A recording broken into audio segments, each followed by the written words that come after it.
Hi,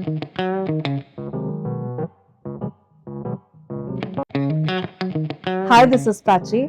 I'm a personal shopper, fashion, and a wardrobe consultant. And this is the professional circuit.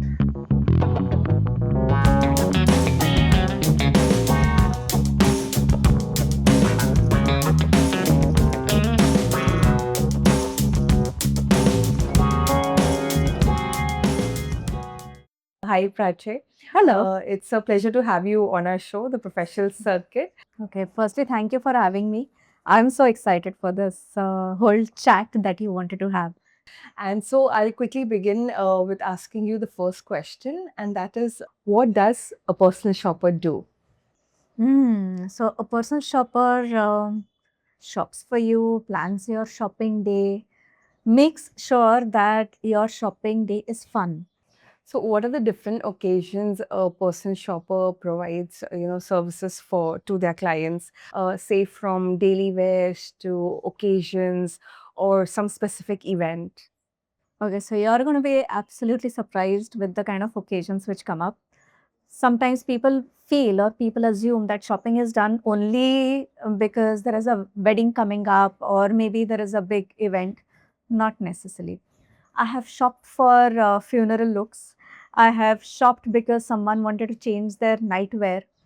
I have shopped. One of my most common is newly divorced people who want to just get like a makeover and they don't want to use the previous clothes at all.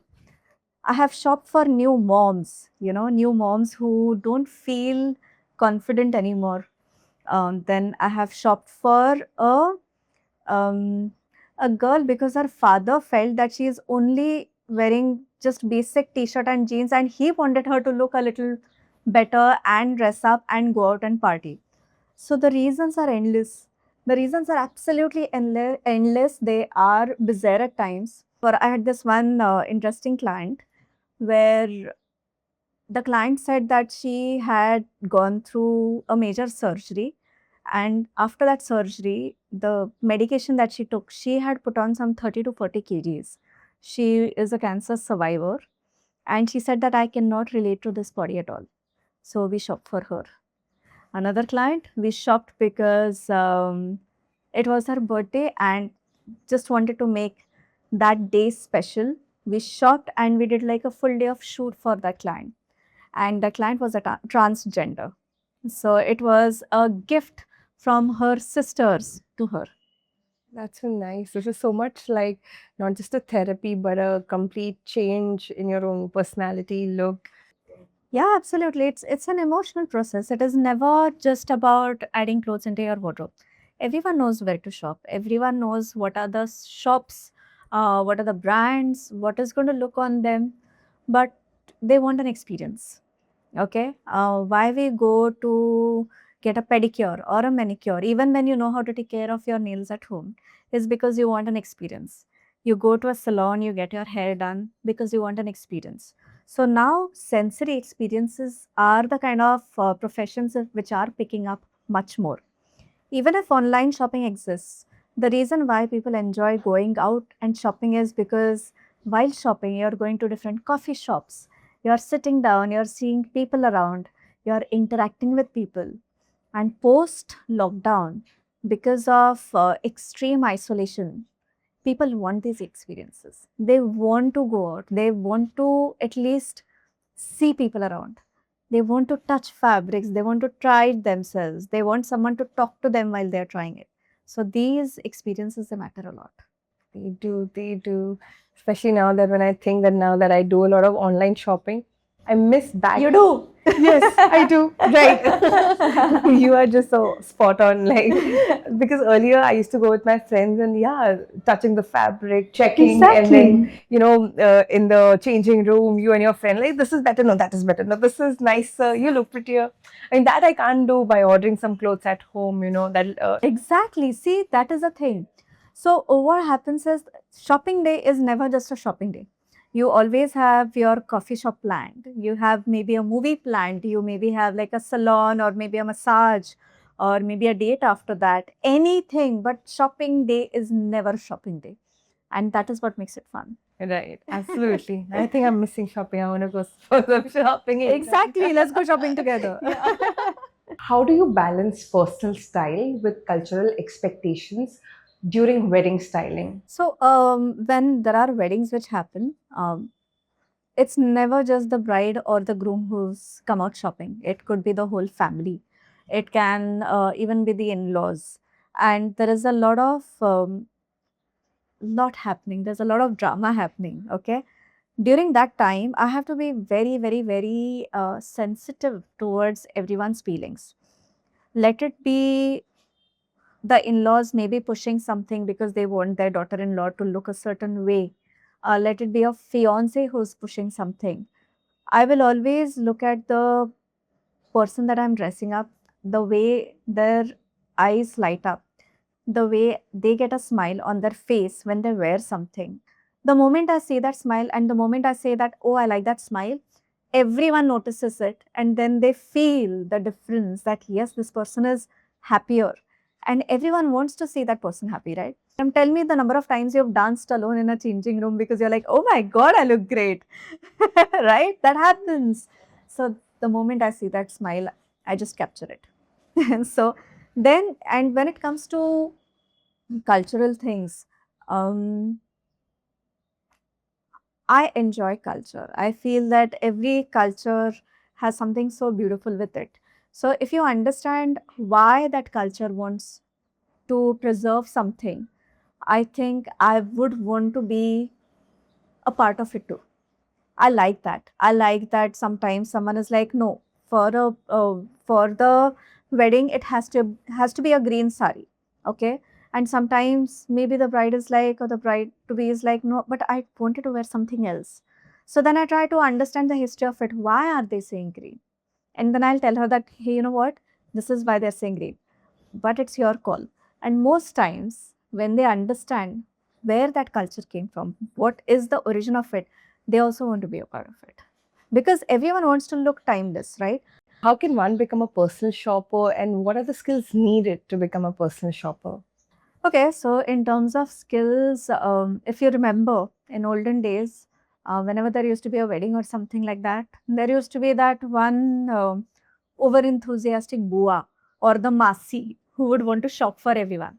That is exactly the skill that you need. You just have to be so passionate about shopping and should have the patience to make sure that you are going to take care of everything. That's all you need. What are the responsibilities of a personal shopper? So for a personal shopper, you have to make sure that you understand what your client wants. Because on the day of the shopping, if you're going to take them to shops where you may not get what the client is looking for, or maybe not in their size or according to their liking, then it is going to be it's going to be a waste of time. Also, it is not going to look professional at all. So you have to make sure that your market survey is done properly. You've mapped everything. You understand the needs of the clients, and then on the day you just take them to those specific stores. And so, what are the various roles a personal shopper can take up besides, doing a personal shopping for clients? So you have to think about shopping not just as a one dimensional service, but what would you want someone to do for you if you were telling someone to shop for you, okay? So simple things like after the shopping is done, we make sure that if the bride or the groom has picked up multiple outfits from different brands, and it needs some kind of follow-ups, it needs some kind of alterations, or it needs some kind of customizations, we make sure that we kind of coordinate with the stores for that. They don't have to call up 10 different brands to do all these things. Okay, so we tell them that we become a point of contact and we are like an Amazon service. So we will keep telling you before you even ask us that, hey, your outfits, they will be ready by this date, or your outfits now this one is being done or this one is delayed. It's the people rarely get upset because of delays. People rarely get upset because of cancellations. People get upset because they are not informed. A lot of brands also sometimes shy away from giving this information. So what we do is from our end, we keep following up with these certain brands that is everything happening on time, and it's human. Delays are going to happen. Cancellations are going to happen. But as long as someone is informed, you're okay with it. Billing queues. Oh my God, people hate billing queues. People hate queues outside the changing rooms. So we take care of all these things. People hate waiting for food when they are done with the shopping or when they are in between their shopping and they are so hungry. Hangry, right? Hungry plus angry that the restaurant is full because it's lunchtime and they're not getting a place to sit. So we take care of all these things. So we make sure that shopping is not just going to be, okay, let's go buy and come out. It is going to be like a full day of absolute pampering and a very pleasurable experience for the client. So if you could just let me know, what does the process involve, for you when you are, say, styling, your client, or, doing personal shopping for your client. So what is the process like? So the first thing that I always suggest the client to do is a wardrobe analysis where I will peek into their wardrobe. So wardrobe analysis, consider it as getting a medical test. Okay. I analyze their wardrobe. I go through every item in their wardrobe. Well, while I'm going through it, I understand what the gaps are. And that is where we start putting the shopping list together. Most times, 80% of the wardrobe is unusable. Okay, 80% of the wardrobe the client is not using at all. There are gifts from loved ones where that happens with us also. Like, okay, someone is given some top or a sweater and you hate it and you don't also want to discard it because it is given by someone who really cares for you. Then there could be items that you have maybe gotten sale, and because it was off, it was like a great sale item, but it does nothing to you. Then maybe you have a pair of trousers but nothing to wear with it, right? So these are the gaps we try to fill in. So once the wardrobe analysis is done, then I know, okay, fine, this is what the existing wardrobe of a client is. Maybe someone has too many casuals and nothing when they want to step out for a party. So then we put those things in the shopping list. Then we go shopping. Once the shopping is done, then I create something which are called as lookbooks. Lookbooks, like we know, is a combination of what shirt goes with what pants, what shoes go, what kind of makeup and hair should be done, what kind of jewelry is to be worn. So these are called as lookbooks. Most people, including us, including me for that matter, you struggle with lookbooks. What do I wear every single day? Okay, I have to go for a meeting, and then after that, maybe I have to go shopping, and maybe after that, I have to go for a movie, and maybe after that, I have to come back, or maybe I have to do like a quick workout and come back. What do I wear where everything is taken care of? So, a lookbook, once a lookbook is planned, you actually end up saving so much time. And if you could, explain, how do you create a lookbook for a client, for a specific client? So the lookbook is based on these following factors. One is where are they going? Okay, whom are they meeting? What is the place like? It could be, if someone is going shopping. Okay, if someone is going shopping, I will make sure that I will give them footwear that they can wear and remove easily because they are going to be doing trials. I'm not going to give them heels because it is going to be a full day of walking and moving around. I will also give them maybe an extra layer because a lot of times some malls are really cold and sometimes you want to remove that layer because it does get very hot. I will give them a sling bag because you want to keep your hands free. You don't want to keep adjusting your bag all the time.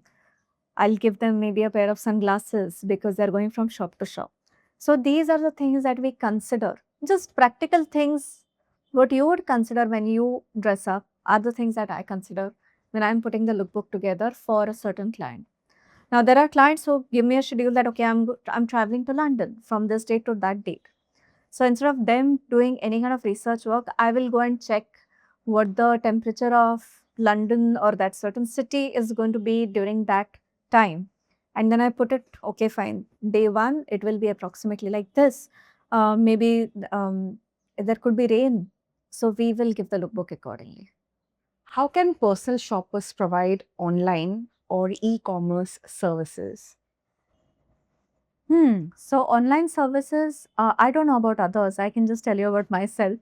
Okay. So in terms of online, I have a lot of clients based in not in India, and they want me to shop for them, and they want me to put together looks. So they will just send me that, hey Prachi, there's a wedding coming up, and I'm based in New Jersey, or there is a puja at home, there is a sweet 16 party. So it could be anything, and they want me to shop for not just them but their full family.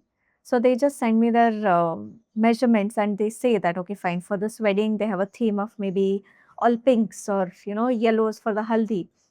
And then I will go, we do a market survey, we send them pictures, we say that I think this is going to look nice based on what their liking is, based on what their budget is. And then once they've approved, then we make sure it is sized to them, and then we either ship it or someone will have it collected, picked up from their end. So we have like a full checklist of quality checks also, how the item is to be checked. Look at the front, back, are there any stains? Is the item in the size that we need? Are there any threads coming out? Are there any tears by mistake? Sometimes it happens during packaging. So we take care of all these things before the item actually reaches the client. And what is HNI? HNI is high network individuals. Ultra HNIs are ultra high network individuals. Right. So how do you normally, as a personal shopper, stay up to date? Have you heard about window shopping? I do that all the time. I'm obsessed with window shopping, obsessed with it. Once I'm done with my day here with my team, I will go out for a walk, wear my sport shoes. I will just go out and I will go from shop to shop. Anything that catches my eye, maybe a new display, a new shop, I will just shamelessly enter it, touch all the garments there, see what the fabrics are like, what the costing is like, so that I know that, okay, fine, this is a new shop which is opened. I've never heard about it, but this looks nice. And these are how the garments are priced here. Also, this is the color palette that they have.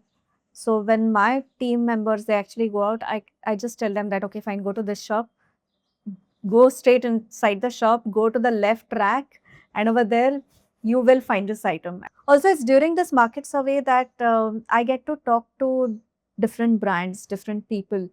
I make so many friends during that time. And they tell me that, you know what, Prachi, this is something which is trending right now. Don't look at this. So they also keep me updated. My best source of finding what is in trend is just looking at my team. My team is really young. They are a few 20-year-olds, mid 20s, early 20s, and I just check what are the things that they are wearing. They are my best inspirations. Trust me, there is so much that I learn from them. There are times when I just ask them that, you know what, just do the market survey, and they come up with better things at times because they know that what is trending, and that is the best way of knowing. Have technological advancements like AI, virtual stylist, and outfit generators been a boon or a bane for personal stylists? I think they are quite a boon because for people who were never well equipped with getting the right information, they have that information right now. Okay. When it comes to me, because my clientele is very different, it doesn't really affect me at all. My clients will still want to, instead of learning how to do things themselves, they would rather pay someone, pay an expert to do it for them. The reason why they have maybe lawyers or CAs or maybe therapists or maybe a different type of experts around them is to save time. Remember, the most expensive resource right now is not money, but it is more about time and attention. And do you really think you would want to do a full course of, okay, what works, what neckline is for me? No, you would rather just have someone, hey, you know what, this neckline suits you, and this is a t-shirt for you according to what suits your body. That makes more sense. So, yes, these different technologies are making sure that nowadays everyone is well dressed. And I love to see that. And how do you help clients discover their personal style rather than just follow trends? So there are people who come to me and say that I'm not stylish. I don't understand style. Um, I beg to differ because there is nothing called as no, that you don't have a style. Everyone has a style. Every style has a name. The only thing is you don't know it yet. I try to understand what their personality is. Why are they dressing up? Okay. What happens when they put on a certain dress? What do they like about it? Most times people wear something and they like it because the fabric feels good. Okay, most times people will wear something and they like it because the fit is nice, because the neckline is great. They can't even pinpoint at these things. So I help them identify that you like it because of the neckline and this is your style of the neckline. You like this because of the color, the way that color looks on you. You like this because of the fabric, the way you feel when you're wearing this. So the moment we kind of find that, there is something that I called as a style guide. I create a style guide, which is like a PDF, and I tell them that these are your don'ts, these are your do's. Just follow this and you're sorted. So this is how we kind of find the signature style for every person. How much does clothing influence confidence? You tell me. Would you feel confident coming here not dressed your best? So, more than confidence, I want to feel powerful. Exactly. You feel more in control when you are well dressed. It's like one tick is taken care of. So when you know that it is going to change the way you feel about yourself every day, the way you interact with someone every moment, then why not do it? People sometimes overestimate the amount of effort needed to actually just dress well. What wardrobe pieces are truly worth investing in? That's a good question. So what I feel is because you also want to keep changing your clothes, your the way you dress up, and you don't want to stay boring even while staying safe. I personally suggest this to my client is invest into your accessories. Why? Because your accessories are going to stay much longer than your clothes, right? You take a pair of denims, invest in them well because your denims are going to stay much longer than maybe just a pair of trousers, which a style which is just trending. So these are things that you must invest in. Okay, like good pair of shoes or good pieces of jewelry go a long way. I have jewelry pieces which are maybe 30 years old. Even bags, good bags. These are things that you can wear on multiple outfits. You can repeat them and you can actually have them for a much more longer period. So these are the pieces that you invest in. Rest, if you want to go crazy, go crazy. No problem at all. How can personal shoppers develop a strong network of clients? Do things where people will trust you. No matter what, there is a lot of word of mouth which happens in this field. When people are coming to me for makeovers, most of them they don't want to be named because it's like getting a Botox treatment. Nobody wants to share that, you know what, I'm looking better because I went to a stylist. Very rarely people want to boast about it. You'll be surprised how less number of people actually will put it on Instagram that they got styled by a stylist. So just do your best. The moment you do your best, your client is going to share this experience with someone closest to them. And then word of mouth is how it is going to work for them also. Never leave a service halfway. No matter how tough it gets, try and understand the client's side. It is not that easy when suddenly, sometimes after shopping for 8 hours, at times still looks dissatisfied because they didn't finish getting their pair of shoes and it was put in the list. No matter how tired they are, no matter how tired I am, sometimes these are pointers which are not even considered. So, and then it's all right. I will tell them that, you know what, let's go shopping some other day. It's okay. Complimentary. Does not matter. I want you to be happy.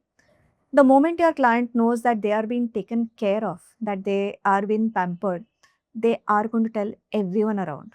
That is the best way of building your network. What are some challenges in styling that people outside the industry rarely see?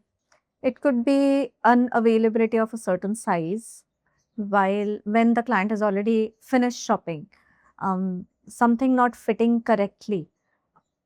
Yes, it is my responsibility. That is where my so called talent is supposed to come in, but it is frustrating at times to find the right size or the right shape. Delays. I hate delays. I do not like delays at all personally. I like when things are happening on time or before time.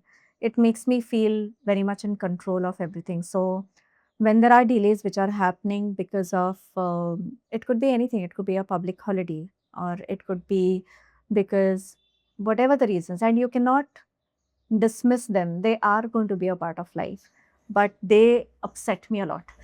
And then also, when we shop,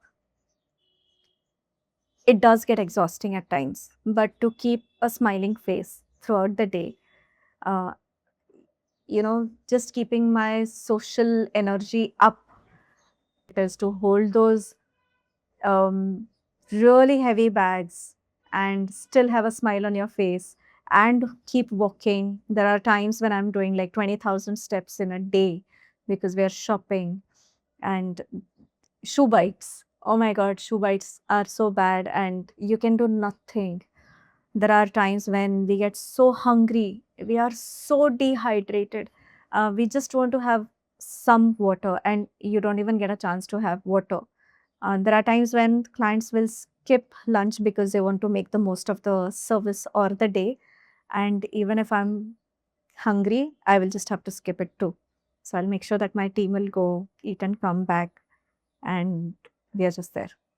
So these are things that we don't even talk about, but we are there. We just kind of take care of each other during that time. But yes, that is what makes this fun also. What keeps your passion fueled? What keeps my passion Fueled. fueled? Yeah. I love colors. I'm I love colors. I like to see colors. I'm a very sensory person. I like to touch fabrics or even trees at times or even flowers or leaves. Even if I'm going out for a walk, I'll be touching leaves like a mad person. If there is like a quick stitch to be done instead of waiting and giving it to a tailor, I like to do it myself. I like to use like a needle and thread and do like a quick stitch or put some extra embellishments. I enjoy doing that. I feel like it's like a dress up doll every day. And who gets to meet people who are going to trust you in their most intimate space of their wardrobes and bedrooms and tell them that, hey, you know what, okay, fine, you can dress me up. My clients message me that should I put a bindi or not put a bindi, should I put a nose pin or not put a nose pin. For someone else it's like, what's the big deal, it's just a nose pin, but they trust me so much. I enjoy the fact that they are asking me, that they want me to tell them that yes, this looks good. I almost get my validation with that. What is your approach towards your work that makes it unique? I like it. I enjoy it so much. I I never see it as work. I'm living it all the time. I Whenever someone points out, this happens pretty often, that I'm maybe sitting out with my friends and someone enters the restaurant or the coffee shop and someone will ask me, what do you think about the dress that she is wearing? And I'm never really thinking about how bad someone is looking, because that is the kind of response they expect from me at times. I look at someone and I'm like, my God, this person is so beautiful. Does she even know that? And the potential that that person has. And, if she just wore something like this, she'll not even know how gorgeous she'll look. So I'm only looking at potential like that. What are the common mistakes you see successful professionals making, as well as those at the start of their career? Mistakes being, sometimes people do not calculate everyday everyday things into the way the day is going to go. When you go out shopping, there are going to be delays. The billing counter is never going to be empty. right? The store manager is not always going to find your size. The the people are going to dismiss you because you're a fresher, just because you've passed out from a very fancy school or a college in London or New York or Milan does not mean that people are suddenly going to be like, oh my God, you're an amazing stylist. It doesn't happen like that. Your practical knowledge, experience is going to count much more than just how you look on paper. So you have to go out, you have to talk to people. Let it be a store manager, let it be designer, let it be anyone. Talk to people, understand things.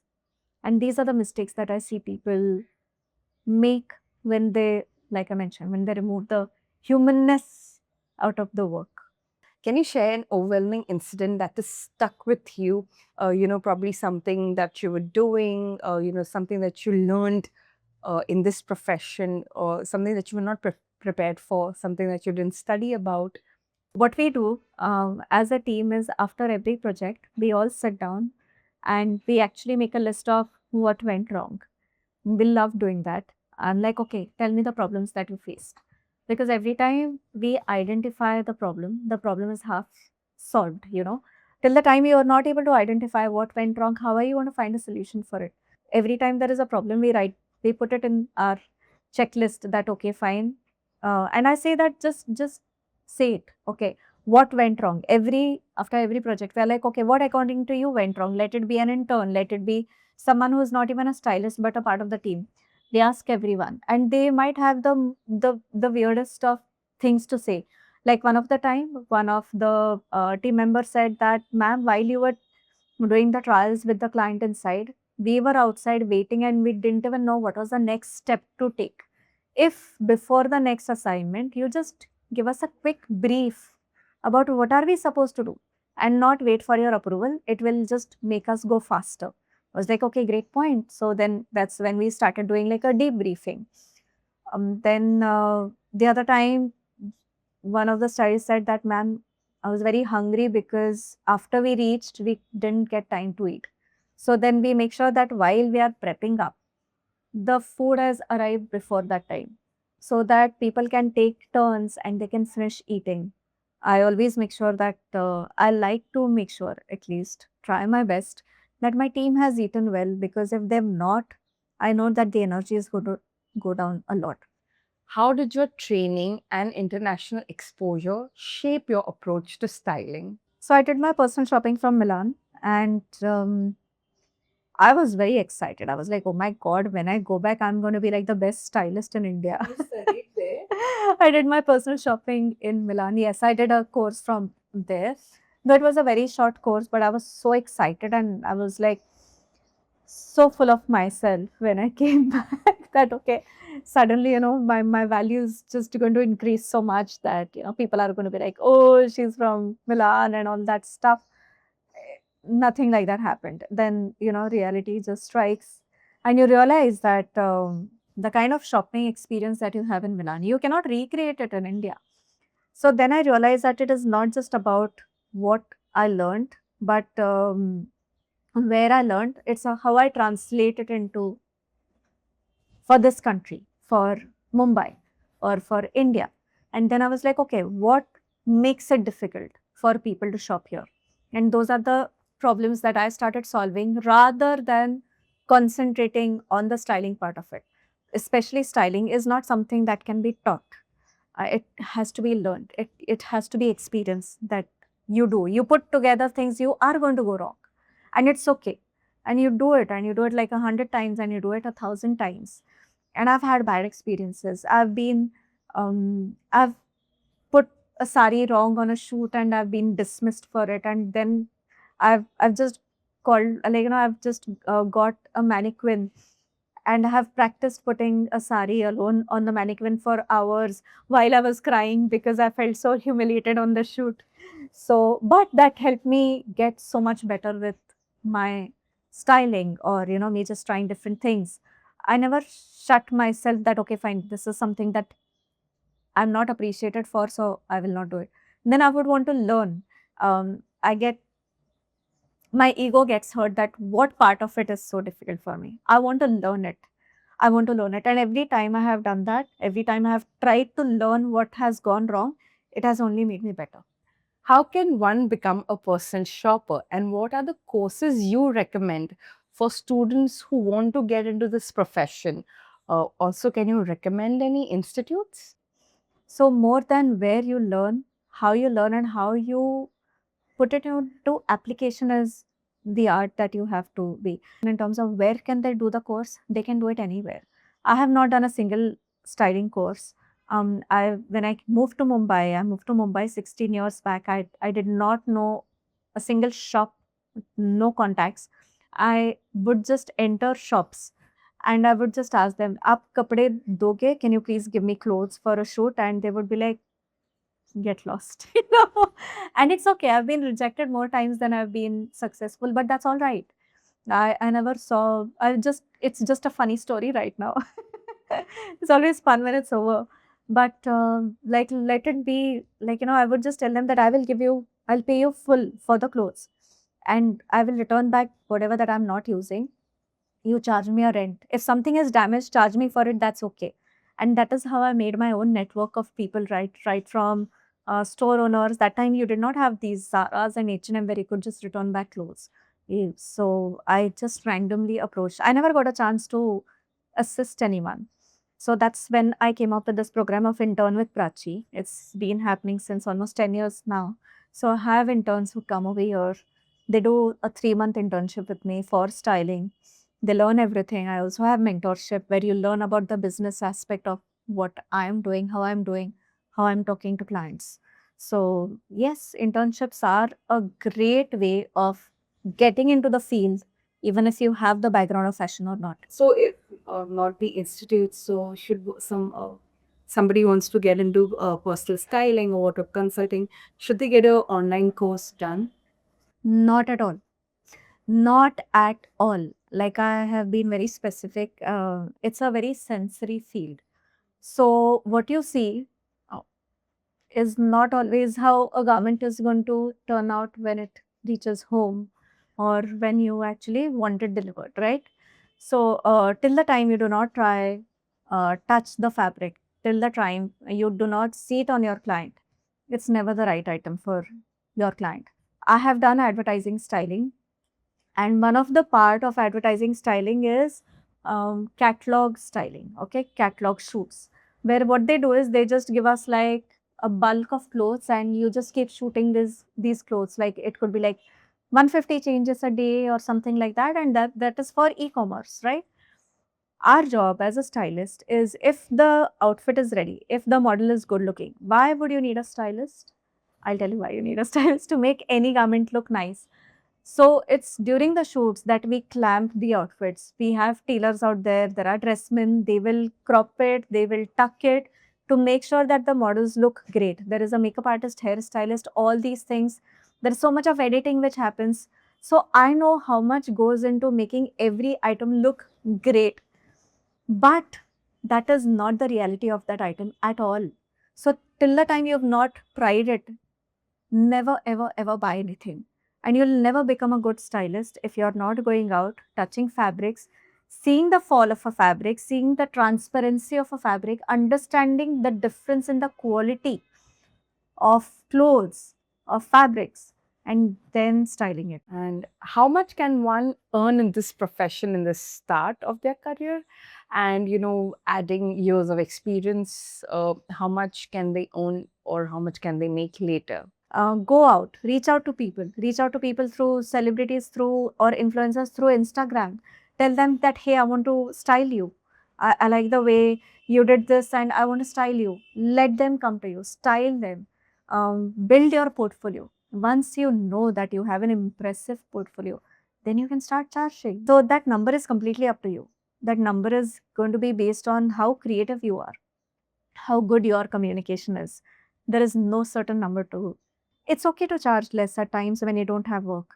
And it's okay to charge more when you are swamped with work and it is season time. Okay. So starting from maybe nothing, but great experience. Uh, when I started styling for Femina, I styled for Femina for a whole year without getting paid a single penny. Okay. But the kind of people that I met there, the amount of networking, there was no term called as networking that time.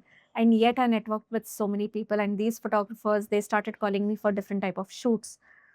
So it was from zero to, there are days when I do get paid 75,000 for a day or 1,50,000 for a day, or it could be, the sky is the limit. So it's up to you. Yeah. So it's it's art. Nobody knows what the cost of a painting is, right? What advice would you give someone who wants to build a career in fashion styling? So don't get into this field because you are glamour struck. If you are glamour struck, don't get into this field at all. If you feel that you are great at styling yourself, that does not mean you are a great stylist. Okay. The art is understanding the person in front of you. Most times when people come to me, even when they're doing internships and everything, they are trying to style the client the way they dress up. So then I tell them that, okay, think the way the client is thinking. Think about their profile, their body type, and think like the client so that you can style them better. So your empathy level has to be very high. Secondly, styling is just 2% to 5% of what you are going to do. The rest of it is going to be creating presentations, talking on the phone, following up, going out in the sun, in monsoons, taking the train, going point A to point B, getting rejected by different people, getting fired by your tailors. These are a part of your internship or your profession, sorry. Give it your 100% and keep doing it at least for a year before you do a switch or before you give up. Until then, don't, because there's a certain amount of magic that happens when you become a stylist and you never see it overnight. It takes time. We will end the interview here. And thank you so much for being a part of our show, The Professional Circuit. It's really a pleasure to have you. Oh, I love being here, and thanks to your amazing team. I think you guys are doing a fabulous job telling stories, collecting stories, and telling it to the people who really want to hear about it. So that's amazing. Thank you. Thank you very much. Kind words. Thank you very much.